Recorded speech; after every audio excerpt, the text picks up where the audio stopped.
चलेगा ओके चल तू अभी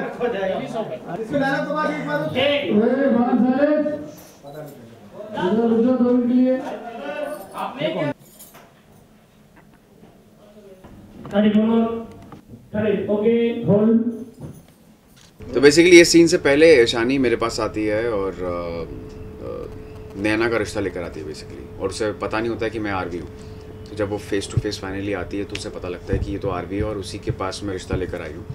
सो वो बहुत अपसेट हो जाती है कि वो क्या कर रही है, और उसी का जवाब देने के लिए मैं इसके पास यहाँ पर आता हूँ इस घर में कि मैं ये रिश्ता एक्सेप्ट करता हूँ। बेसिकली ये एक ब्लो है उसके फेस पे कि मतलब वो किसी और के साथ लाइफ जी रही है, तो अब मेरी बारी कि मैं भी मूव ऑन करूँ। तो इसलिए मैं अभी मूव ऑन करना चाहता हूँ नैना के साथ। और मैं निर्भय सिंह से भी कभी मिला नहीं हूँ और मुझे पता नहीं कि उसको मुझसे क्या दुश्मनी है।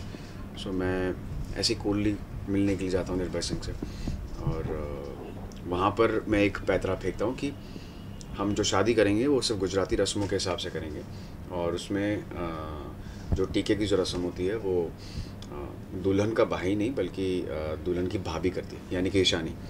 तो ईशानी को ही सारे रस्म करने पड़ेंगे, टीका सेरेमनी वगैरह मेरे साथ। सो बेसिकली जब वो मेरे आमने सामने होगी, रूबरू होगी, तो एक अंडर करंट एक केमिस्ट्री होगी, और कहीं ना कहीं रणवीर उससे टॉर्चर करने की कोशिश कर रहा है कि तूने दुख पहुंचाया, अब मेरी बारी है, मैं तुमसे बदला लूँगा, तुम्हें तकलीफ पहुंचाऊंगा। शायद अभी तो लड़ाई आमने सामने की हो गई, पहले था कि अभी वीर का ये था कि पता नहीं था निर्भय को कि कौन है ये, लेकिन अब आमना सामना हो गया है, तो अब ये कितना इंटरेस्टिंग होगा इस आमने सामने की लड़ाई। एक्चुअली सब यही क्वेश्चन पूछ रहे थे कि रणवीर ईशानी कब एक दूसरे से मिलेंगे, कब आमने सामने आएंगे। तो फाइनली अभी आमने सामने आने का वक्त आ चुका है, और आमने सामने होते भी हैं, और वहाँ पे भी काफ़ी हेट्रेड के लुक्स मेरी तरफ से ईशानी को जाते हैं, और ईशानी कंफ्यूज होती है कि अब उसे क्या क्या करना चाहिए।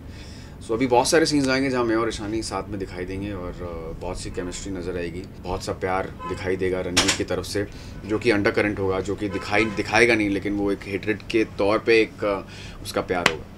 सो ऐसे बहुत सारे सीन्स आने वाले हैं, and I am sure you all guys are gonna enjoy it. जी हाँ, मेरी आंखों के सामने रणवीर का रोका हो रहा है, एंड मेरे हाथ बंधे हुए हैं क्योंकि ये इसने मुझे बांधा हुआ है। इसके पास अभी भी वो क्या बोलते हैं, कौन सा इंजेक्शंस, डी वायरस हुक्म का इक्का है कि इंजेक्शंस मेरे पास है, तेरे को बताना बता, फिर भी तेरा आरवी विल भी, इसलिए मैं इसे बस देख रही हूँ, शादी होता है। जी हाँ, मैंने दिल पे पत्थर रख के नैना को सजाया, और उसका जो गहने पहने हुए थे वो भी उतारे, थोड़ा सिंपल उसको तैयार किया, क्योंकि मुझे पता है कि रणवीर को सादगी पसंद है। नाइस ना? हाँ, सो पुरानी मोहब्बत। वैसे अगर आपसे जानना चाहें तो आपका कहीं ना कहीं थोड़ा सा कंफ्यूजन हमें नज़र आता है कि एक तरफ तो आप ईशानी को नुकसान भी पहुंचाना चाहते हैं, फिर दूसरी तरफ उनका ध्यान भी रखते हैं आप। एग्जैक्टली क्या है, क्या करना है? यार मैं बेसिकली अच्छा इंसान हूँ, तो ले तो आऊँ इसे, लेकिन मुझे कभी कभार दिल में होता है गिल्टी कि यार क्यों कर रहा हूँ इसके साथ ऐसा, लेकिन वो जस्टिफाइड है क्योंकि मेरी बीवी मरी थी किसी कारण से, इन्हीं दोनों के कारण से, कुछ इनको मैं उसके लिए ठहराता हूँ जिम्मेदार। तो बस अपना भड़ास निकाल रहा हूँ, मेरा कैरेक्टर वैसे है, तो बस निकालता रहता हूँ इन पे। ईशानी बेचारी फंस जाती है हमेशा। मैं तो पिटती पुटती रहती हूँ, मैं तो कुछ कमोडिटी हूँ। वैसे मैं निर्भय के साथ में जिस तरह से आप शूट करते हैं, मैं जानना चाहूँगी किस तरह का एक्सपीरियंस होता है आपका। लास्ट टाइम आप बता रही थी कि वो पूरा कैरेक्टर में घुस जाते हैं। निर्भय बहुत सीरियस है, ही is very professional in that thing. जहाँ तक बात, मतलब जब तक कैमरा कट हुआ है तब तक आप ठीक है, हाँ ही खोका, but the moment rehearsal start होते तब से ही is a different person only, and that is a very good thing about him. He is very very professional, he is into his character all the time, and he is very hard working, and you get to learn a lot from such a co-star. So yeah, it's been a great experience overall. You're welcome. Same here. और इसने मुझे 500 रुपये दिए पीछे से। ये सब बोल